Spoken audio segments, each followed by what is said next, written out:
ஆளுங்கட்சியா இருக்கிறவங்க அப்படிதாங்க சொல்லுவாங்க. நாங்க கொடுத்த வாக்குறுதியை நிறைவேற்றலன்னு சொல்லுவாங்க யாராக இருந்தாலும். அதனால உண்மையில் அவர்கள் கொடுத்த வாக்குறுதிகள் எத்தனை, அவங்க கொடுத்த வாக்குறுதிகள் எத்தனை நிறைவேற்றப்பட்டிருக்கிறது என்பதுதான் இங்க மிகப்பெரிய கேள்விக்குறி. 95% வாக்குறுதிகளை நிறைவேற்றி விட்டோம் என்று அவங்க சொல்லலாம். ஆனா இன்னைக்கு தமிழ்நாட்டில் இருக்கிற எதிர்கட்சிகளோ மக்களோ அந்த கூற்றை ஒத்துக்கல. இதான் உண்மை.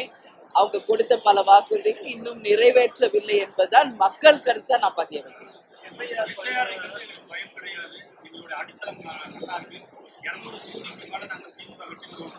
அது 234 தொகுதி தேமுதிக எங்க போட்டிருந்தா நாங்க வெற்றி பெறுவோம் நாங்க சொல்றோம்.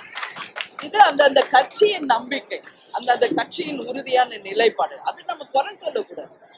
அந்த கட்சி மேல அவங்க நம்பிக்கை இருக்கிறதுனால தான் சொல்றாங்க.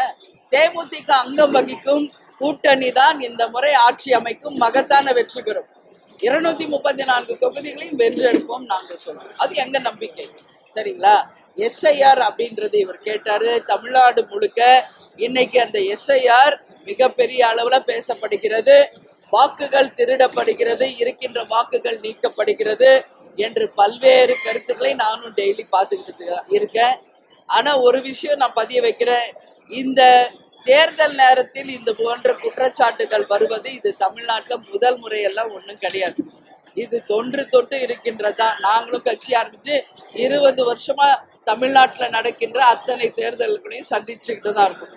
அது இடைத்தேர்தலா இருக்கட்டும், உள்ளாட்சி சட்டமன்றமாக இருக்கட்டும், பார்லிமெண்ட் எலெக்ஷனா இருக்கட்டும், பல்வேறு தவறுகள் நடப்பது உண்மை. இதுல யாரும் இல்லைன்னு சொல்ல முடியாது.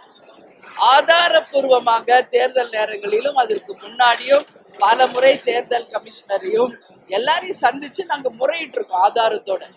எந்த ஒரு ஆக்ஷனை எடுத்ததா இன்னைக்கு வரைக்கும் வரலாறே இல்லையா. அதான் உண்மைங்க. அதனால ஆளுங்கட்சியா இருக்கிறவங்க எந்த தவறு நடக்கலன்னு சொல்வதும், எதிர்கட்சிகளாக இருப்பவர்கள் தவறு நடக்குது என்று சொல்வதும் இயல்பு.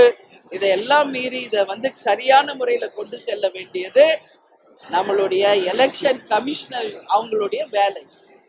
ஜனநாயக நாடு. இது எல்லாருக்கும் வாக்குரிமை தரப்பட்டு நேர்மையான தேர்தல் நடக்கணும்ன்றதான் தேமுதிகவின் நிலைப்பாடு.